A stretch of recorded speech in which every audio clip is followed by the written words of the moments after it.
ये कहना कि रिलीजन हमारे देश में एक इम्पोर्टेंट रोल प्ले नहीं करता एक बहुत ही बड़ा अंडरस्टेटमेंट होगा, और वो भी तब जब आए दिन इसी मसले पर कितने दंगे फसाद देखने को मिलते हैं। हमारे कॉन्स्टिट्यूशन में लोगों को अपना रिलीजन ओपनली और बिना किसी डर के प्रोफेस करने के लिए छूट मिली हुई है, और ये एक फंडामेंटल राइट भी है। पर क्या हो जब कुछ एक्शंस की वजह से इन्हीं रिलीजियस राइट्स को ठेस पहुंचे। कुछ ऐसा ही बीते कई दिनों से देखने को मिला है, जब आंध्र प्रदेश में से एक ऐसी संगीन खबर सामने आई है जिसने की देश में सारे हिंदुओं की आस्था को हिलाकर रख दिया है। और इस मामले में जुड़े कौन से केसेस सीधे सुप्रीम कोर्ट में सीजे डीवाई चंद्रचूड़ के पास जा पहुंचे हैं, हम आगे देखेंगे। लेकिन इस केस में पहले ये समझना काफी जरूरी है कि मामले की शुरुआत कहां से होती है। तो सारी कंट्रोवर्सी की जड़ शुरू हुई है श्री वेंकटेश्वर स्वामी टेम्पल तिरुमला तिरुपति देवस्थानम, या जिसे लोग सिर्फ तिरुपति बालाजी के नाम से भी जानते हैं, के लड्डू से, जो कि प्रसाद के रूप में काफी फेमस है। इतना फेमस कि यहाँ के 300 किलो के लड्डू इस साल हुए भव्य राम मंदिर के प्राण प्रतिष्ठा सेरेमनी में भी यूज किए गए थे।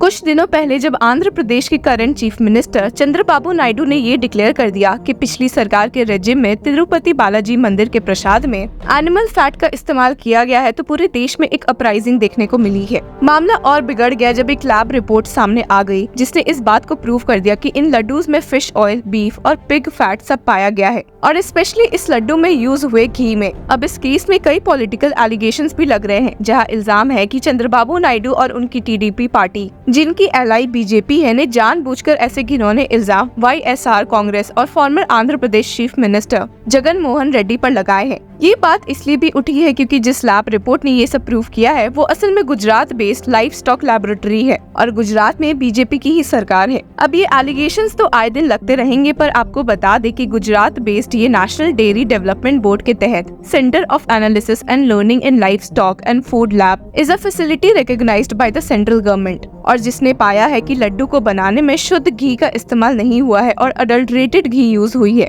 अब इस रिपोर्ट के बेसिस पर कई क्लेम्स और एलिगेशन सामने आ रहे हैं, जिसमें एक बात पर सभी अग्री कर रहे हैं कि इस मामले की एक डिटेल जांच होनी चाहिए, और वो भी सीबीआई द्वारा प्रोब। सेंट्रल इन्वेस्टिगेटिव एजेंसीज के अलावा ये मामला अब कोर्ट्स तक भी पहुंच गया है, जिसमें पहले सुप्रीम कोर्ट में फाइल किए गए प्ली की बात करते हैं। एक लेटर पिटिशन फॉर्म में to the CJ DY Chandrachud lawyer Satyam Singh ने क्लेम किया है कि इस लड्डू की वजह से जो बातें सामने आई है उन्होंने हिंदुओं की आस्था को हर्ट किया है, and that the alleged act of using animal fat in the laddus violates Article 25 of the Constitution, which guarantees the right to freedom of religion, including the right to practice religious customs. अब जहां इस मामले में supreme court एक action कब ले सकती है, वहीं आपको बता दें कि आंध्र प्रदेश हाई कोर्ट में इस मामले से जुड़े एक प्ली फाइल भी हो चुकी है, और जिसकी सुनवाई अब 25 सितंबर को देखने को भी मिलेगी। लेकिन इंटरेस्टिंगली इस मामले में एक प्ली उन्होंने ही फाइल की है जिन पे ही ये इल्जाम लगा है लड्डू में मिलावट करने का। Senior YSR Congress party leader YV Subba Reddy, जो कि फॉर्मर सीएम के अंकल भी है और चेयरमैन ऑफ तिरुमला तिरुपति देवस्थानम भी रह चुके हैं, ने क्लेम किया है कि चंद्रबाबू नायडू के एलिगेशंस में एक जांच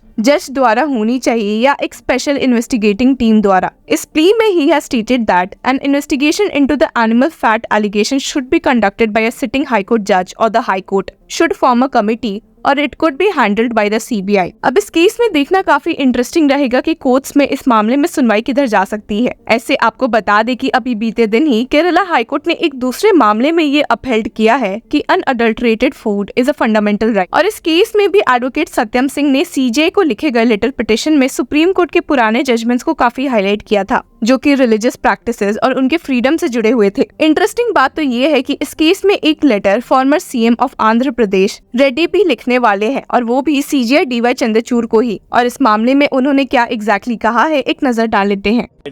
chief justice of India also explaining to them as to how Chandrababu Naidu has twisted the facts and why action should not be taken on Chandrababu Naidu for having done so.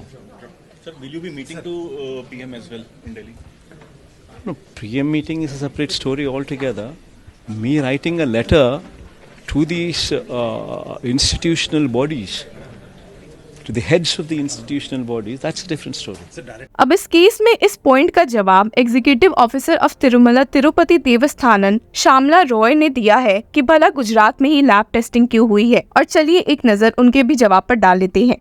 When I took over as executive officer TTD, when I called on Honorable CM, he expressed concern on the quality of ghee procured and the quality of the laddu, which is considered to be very sacred,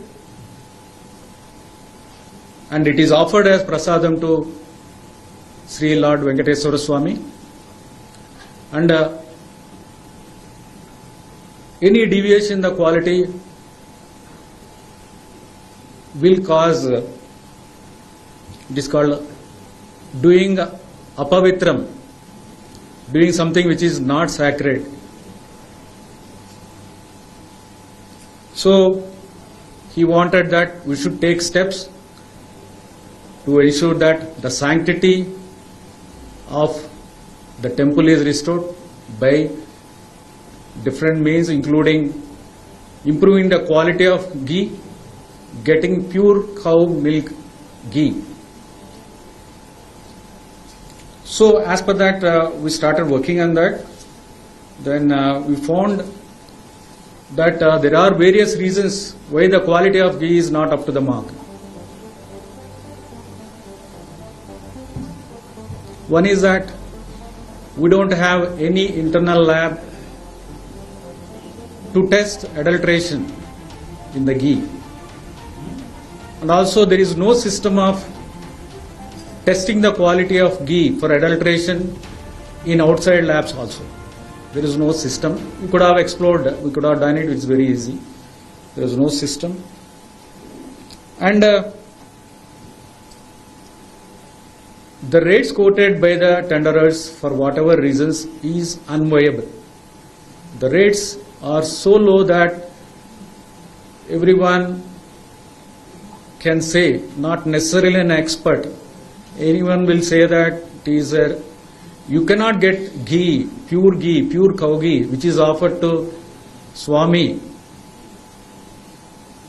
at this rate, 320 rupees per kg. So we need to have at least something around 500 maybe to get a pure cow ghee.